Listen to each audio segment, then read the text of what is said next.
கிறிஸ்துவுக்குள் பிரியமானவர்களே, வெளிப்படுத்தின விசேஷம் 1ஆம் அதிகாரத்தின் தியான பகுதிக்காக உங்களை அன்புடன் அழைக்கிறேன். இதை எழுதிய எழுத்தாளன் யோவான் என்பவர் ஆண்டவராய் இயேசு கிறிஸ்துவின் சீஷனாக இருந்து ஊழியத்தின் நிமித்தமாக, சுவிசேஷ ஊழியத்தின் நிமித்தமாக ரோமர்களால் கைது செய்யப்பட்டு பலவிதமான ஆக்கினைக்கு உட்படுத்தப்பட்டு அவருக்கு மரணம் இல்லாதபடினாலே கிறிஸ்து சொன்னது போல, நான் வருமளவும் இவன் மரிக்காதிருப்பான் என்று சொன்னது போல, அதாவது இயேசு கிறிஸ்துவினுடைய 2ஆம் வருகையின் காட்சியை அங்கே அவர் வெளிப்படுத்தும் வரைக்கும் இவன் மரிக்க மாட்டான் என்பதுதான் அதனுடைய அர்த்தமாக நாம் கணக்கிடலாம்.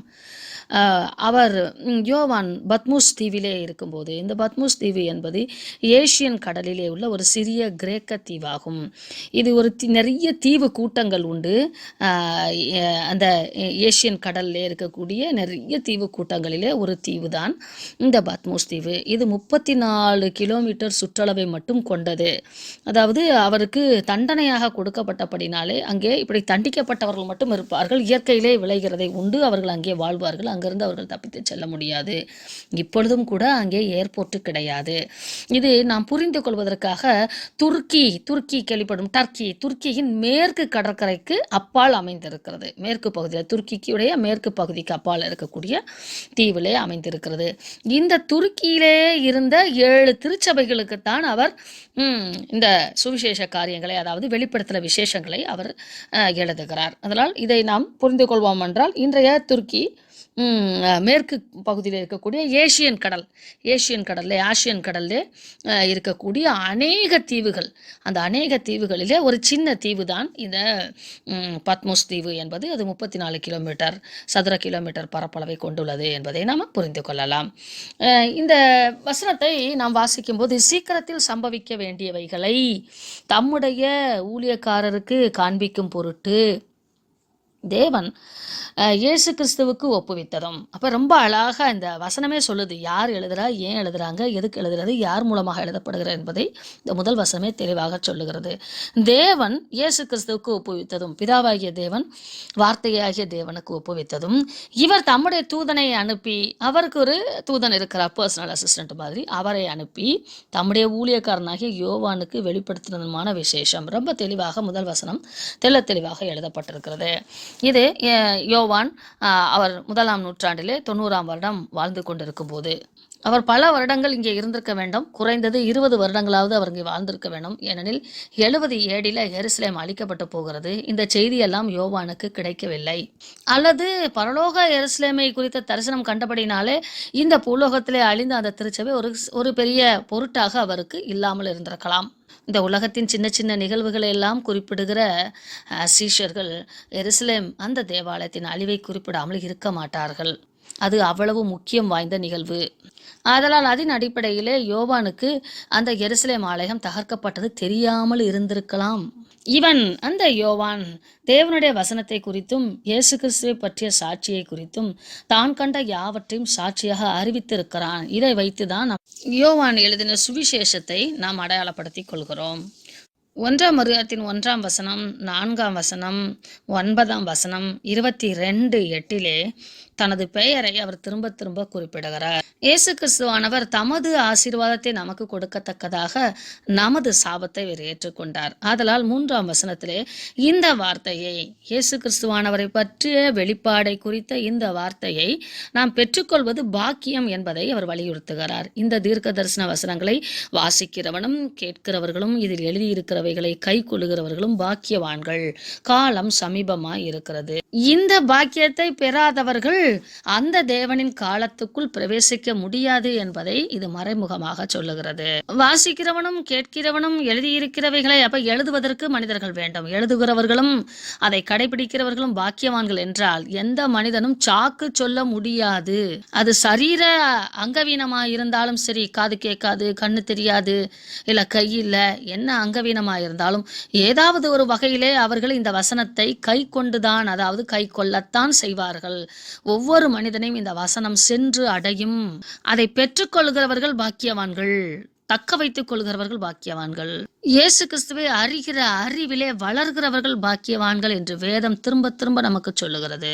4ஆம் வசனம், யோவான் ஆசியாவில் உள்ள 7 சபைகளுக்கும் எழுதுகிறாவது என்று இயேசு கிறிஸ்துவுக்குள்ளாக 1ஆம் நூற்றாண்டிலே ஆரம்பிக்கப்பட்ட திருச்சபைகளின் நிலைகளையும் அதனுடைய விசுவாச ஸ்டேட்டஸ் அந்த நிலைகளையும் அவர்கள் வைக்க வேண்டிய நம்பிக்கையையும் இயல்கையையும் வரையறுத்து நிலைத்திருக்கத்தக்கதான அறிவுரை சொல்லுவதுதான் இந்த 7 திருச்சபைகளுக்கு அவர் கூறிய வெளிப்பாடு. ஆசியாவில் உள்ள 7 சபைகளுக்கு எழுதப்படுகிறது. தற்போது இது மேற்கு துருக்கி பகுதியிலே அமைந்திருந்த கூடிய இடமாக இருந்திருக்க வேண்டும். ஒவ்வொரு சபையும் பற்பல கூட்டத்தாரை கொண்டது. அன்றைய அனைத்து சபைகளின் பிரதிநிதிகளாக இச்சபைகளை தெரிந்து அவைகளுக்கு ஆண்டவர் சத்தியங்களை வெளிப்படுத்துவது போல எழுதப்பட்டிருக்கிறது. இவை இன்றைய சபைகளுக்கும் பொருந்தும். இச்சபைகள் எக்காலமும் உள்ள எல்லா சபைகளுக்கும் ஒரு மாதிரியான சபைகளாக, எடுத்துக்காட்டான சபைகளாக ஆவிக்குரிய சத்தியத்தை நாம் ஆராய்ந்து பகுத்து நம்மை நாமே வரையறுத்து ஒரு பரிசுத்த வாழ்வுக்குள்ளாக வழிநடத்தக்கூடிய சத்தியங்களாக அமைகிறது.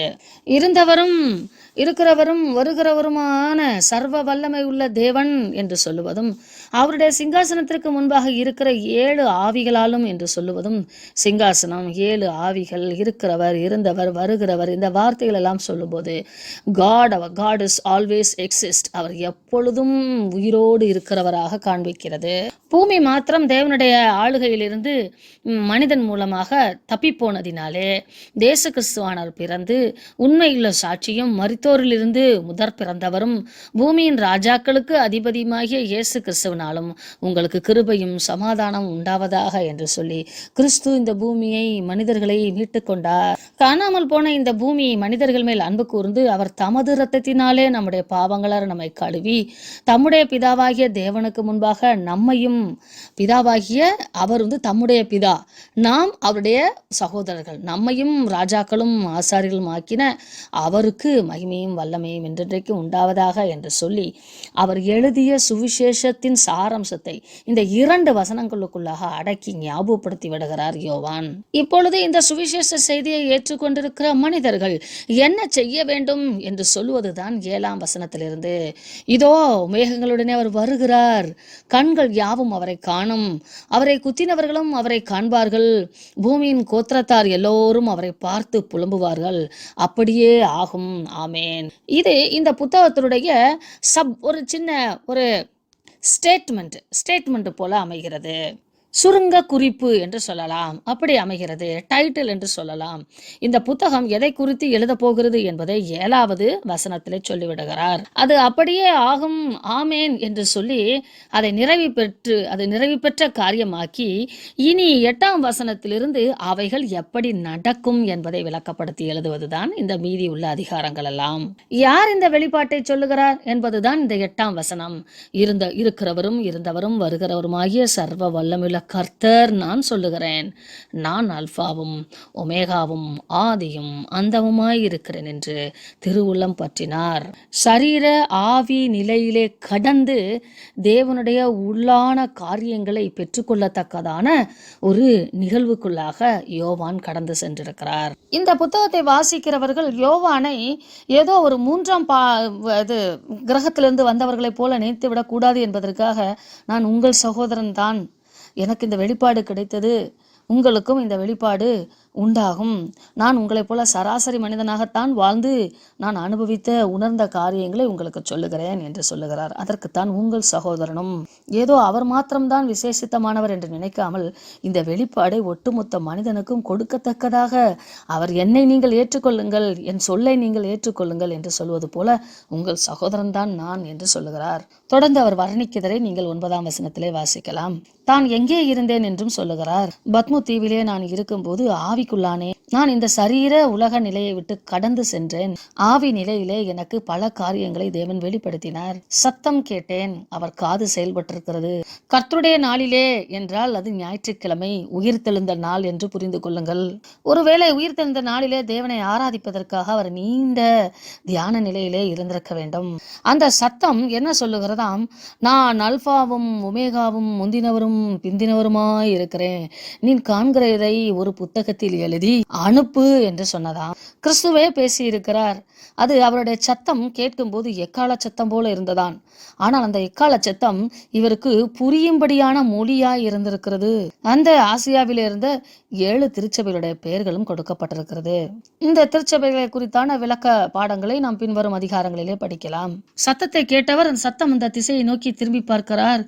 7 குத்து விளக்குகளின் மத்தியிலே நிலையங்கி தரித்து மார்பருகே பொற்கச்சை கட்டியிருந்த மனுஷகுமாரனுக்கு ஒப்பானவரை கண்டேன். ஆதியிலே தேவன் ஆதாமை ஏவாளையும் படைக்கும் போது அவர்கள் ஆடையின்றிதான் இருந்தார்கள். மனிதன் பாவத்திலே வீழ்ந்து போனதினாலே, தேவனும் தன்னை மனிதனோடு அடையாளப்படுத்தி கொண்டதினாலே, மனிதனின் பாவத்தை சுமந்ததினாலே அவர் நிலையங்கி ஆடை தரிக்க வேண்டியதாய் இருந்தது. பரலோகத்திற்கென்று பிரத்யேகமான ஆடை இருக்கிறது என்பதை இது வெளிப்படுத்துகிறது. பரலோகத்திலும் கூட தன்னை தரிசிக்கிற மனிதர்கள் அடையாளம் கண்டு கொள்ள வேண்டும் என்பதற்காக அவர் நமது சாயலிலே இருக்கிறார். எத்தனை அன்பானவர்! அவருடைய ரூபத்தை வர்ணிக்கிற இந்த விதங்களை பார்க்கும்போது இந்த மனுஷகுமாரனானவர் வெல் அட்வான்ஸ்ட் இன் ஏஜ், நல்ல முதிர் வயதிலே உள்ளவர், பியூரிட்டி பரிசுத்தமானவர், எக்ஸ்பீரியன்ஸ்டு நல்ல அனுபவசாலி, சீனியர் மோஸ்ட் எல்லா காரியத்திலும் எனக்கு முதன்மையானவரும் மேன்மையானவரும் என்பதை வெளிப்படுத்துகிறது.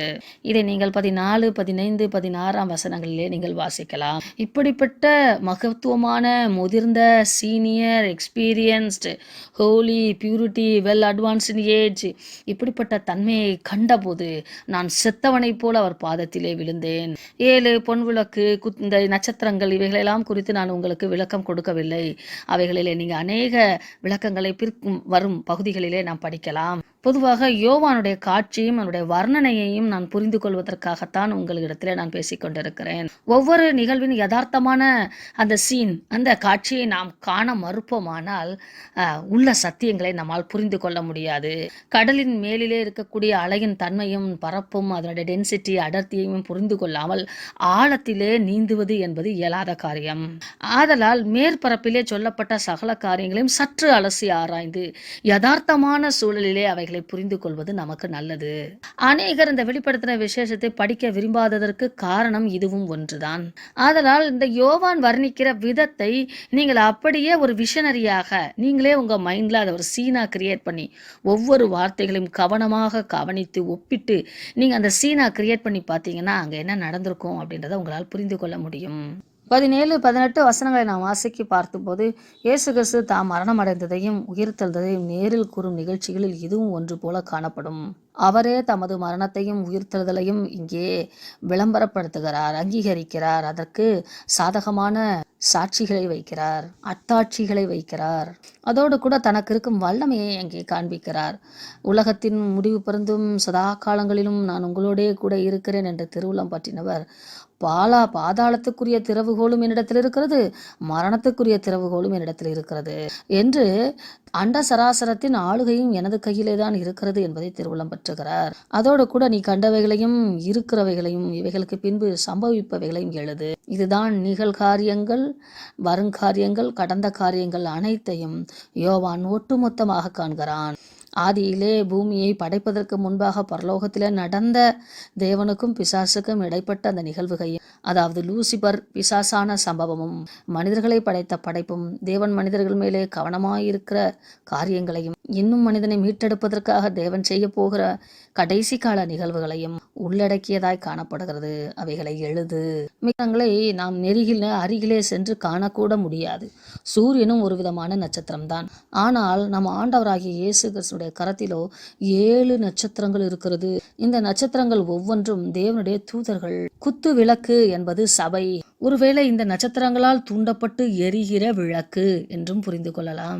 இயேசுவின் மரணம் வரைக்கும் மரணத்தின் அதிபதியாக சாத்தான் செயல்பட்டான். அதை எபிரேயர் 2, 14, 15 வாசிக்கலாம். இயேசு மரணமடைந்து பாதாளத்தின் ஒரு பகுதியான பரதேசிக்கு சென்ற போது அவனது அதிகாரம் நீக்கப்பட்டு மரணம், பாதாளம் ஆகியவற்றின் திறவுகோல்கள் இயேசு கிறிஸ்துவிடம் வந்தன. மனிதன் இழந்து போன அநேக வல்லமையை கிறிஸ்து மீட்டெடுத்தார். பரலோகத்தின் திறவுகோலும் அவரிடத்திலே தான் தான் உண்டாயிருக்கிறது. லூக்கா 23:42-44 நாம் வாசிக்கிறோம். அதன்படி மனிதர்களுக்கு மரணம் நிச்சயம், ஆனால் மனம் திரும்புதல் அவசியம். அந்த மனம் திரும்புதினாலே இயேசு கிறிஸ்துவோடே கூட இன்று நீ என்னோடே கூட பரதேசில் இருப்பாய் என்று சொன்னார் அல்லவா?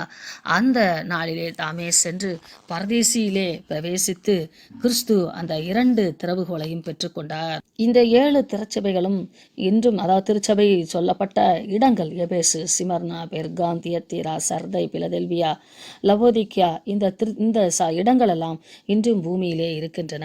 துருக்கி நாட்டிலே இது காணப்படுகிறது.